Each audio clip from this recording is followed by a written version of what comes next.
सबसे पहली बात तो मैं आपको बता दूं कि मुंबई महाराष्ट्र में आदरणीय सम्माननीय हमारे नेता अबू हासिम साहब, उनकी हमेशा से ये प्रयास रहा है कि उत्तर प्रदेश के लोग जो महाराष्ट्र में बसे हुए हैं एक व्यावसायिक के रूप में काम करते हैं।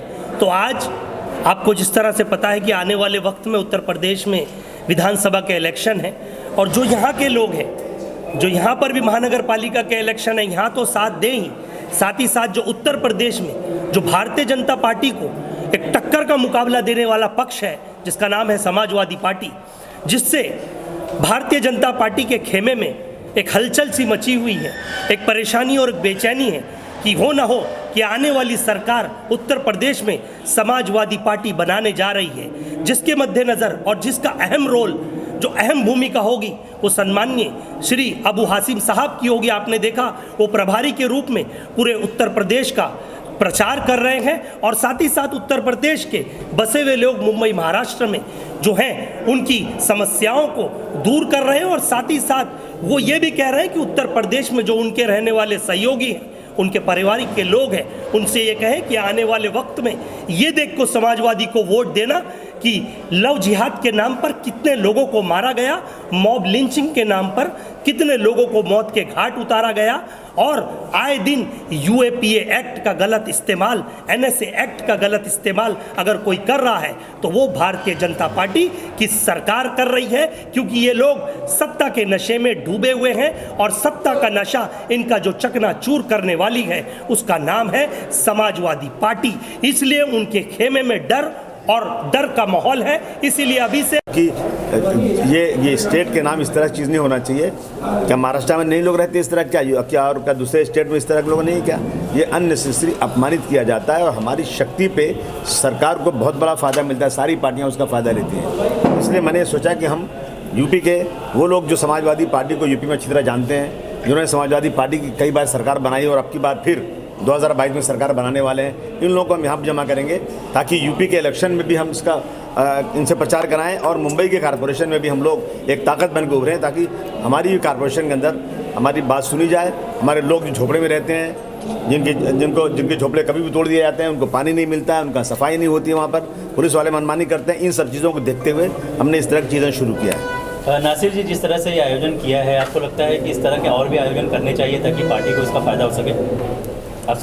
मुझे ना जी हाँ बिल्कुल, ये आयोजन तो हमने पहले शुरू किया था, लेकिन कोविड आ गया तो ज़रा परमिशन मिलना शुरू हो गया। लेकिन मैं देख रहा हूँ कि उसी कोविड के अंदर 4 स्टेट में इलेक्शन हुआ, कलकत्ता में लाखों लाख आदमी जमा हुए, अभी यूपी में चारों तरफ ये हो रहा है। इन सब देखते हुए मुझे हौसला मिला कि मैं क्यों नहीं कर सकता हूँ। मैं तो लाखों की मीटिंग नहीं, मैं तो कम से कम 500-700 लोगों की मीटिंग कर रहा हूँ। मैं इसी तरह से पूरी कोशिश करूँगा कि मैं महाराष्ट्र में रहने वाले जितने लोग हैं पहले उनको जमा करूंगा। जब हमारे यूपी के लोग इकट्ठा होंगे, इस शक्ति को देखकर हमारे महाराष्ट्र में रहने वाले और भी तमाम समाज के लोग, मराठी भाई लोग भी जुमेंगे, क्योंकि दुनिया ताकत के साथ लगती है।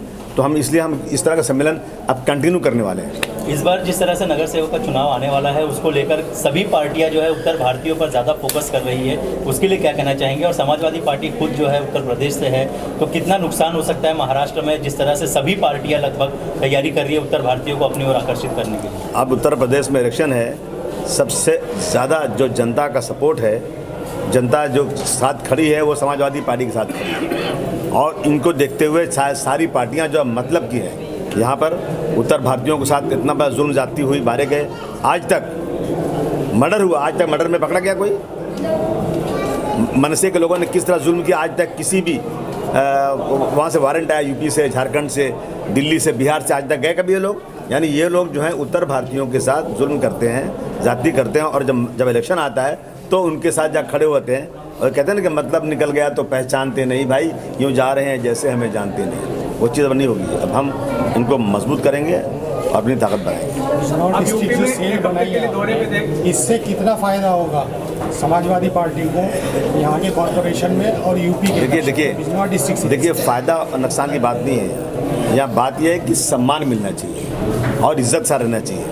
जो बिजनौर शहर बनाया मैंने, बिजनौर के नासिर साहब बने उसके सेल के, बिजनौर के लोग यहाँ कोई आएंगे, कोई बीमार हो, किसी को नौकरी नहीं मिल रही हो, किसी को पुलिस ने परेशान किया, किसी को म्यूनसिपैलिटी ने परेशान किया, तो कम से कम अपने घर को तो देखेंगे ना।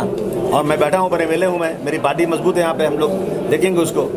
तो हमारी नगर सेविका भी बिजनौर से ताल्लुक़ रखती हैं। तो हम लोग जो है ना इससे हर ज़िले में के लोगों को बनाएंगे।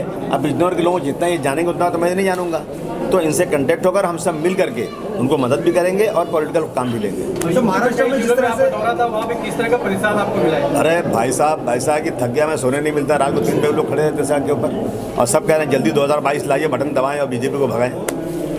सर महाराष्ट्र में किसान आज भी आत्महत्या कर रहा है, उसके बारे में आपका क्या कहना है? बिल्कुल किसानों के साथ अन्याय हो रहा है। ये लोग सिर्फ किसानों के साथ मजाक कर रहे हैं और जिस देश का किसान परेशान होगा वो देश परेशान होगा। आज मोदी जी ने बहुत अहंकार था, बहुत घमंड था, लेकिन जब अखिलेश यादव की गाजीपुर से बस निकली, उनका रथ निकली, तो इतना समूह, इतना कि गाजीपुर से बनारस तक सुबह, लखनऊ तक सुबह 4:30 बजे तक सर्दी में बगैर बुलाए हुए लाखों लोग खड़े थे। तो मोदी जी को मैसेज गया कि अब अपने पैर से ज़मीन निकल रही है। तो सुबह उन्होंने कहा कि मैं किसानों से माफ़ी चाहता हूँ, अब जो है हम ये तीनों बिल को वापस ला रहे हैं। हमारा सवाल है मोदी जी से कि अगर ये बिल गलत था तो आप लाए क्यों, और सही था तो आप हटाए क्यों? तो मतलब है क्या ये? अबू आसिम आजमी जी, जिस तरीके से 20 दिन पूर्व नासिर अंसारी जी की नियुक्ति बिजनौर सेल को लेकर के हुई और आज रंग शारदा के अंदर जो है हजारों की तादाद में लोग जमा हुए हैं, इससे कितना उत्साह समाजवादी पार्टी का बढ़ रहा है मुंबई शहर के? लोग प्यासे थे कि हमारा कहीं न कहीं नेतृत्व होना चाहिए, और नासिर जी आए, उनको लगा हमारा नेतृत्व हो रहा है, एक आवाज़ पे देखिए लोग आ गए। क्या लगता है कि उत्तर प्रदेश के अंदर जिस तरीके से नासिर अंसारी और रजा अंसारी का एक वीडियोस हम देख रहे हैं, तो बड़ी संख्या में लोग वहाँ पर इनके दीवाने हुए जा रहे थे, तो क्या लगता है कि समाजवादी पार्टी का ग्रैब जो है वो उत्तर प्रदेश में भी बढ़ जाएगा? यहाँ के बढ़ नहीं जाएगा, बढ़ गया। और अब जो है ना 352 सीट तो मैं गिन चुका हूँ, और आने वाले दिनों में 400 सीटों से समाजवादी पार्टी जीतेगी और बीजेपी को हटाएगी। मुंबई महानगर पालिका में किसके साथ में गठबंधन होगा? बैसाखी नहीं ढूंढते हमें किसी बैसाखी की जरूरत नहीं, हम अपनी ताकत पर इलेक्शन लड़ेंगे।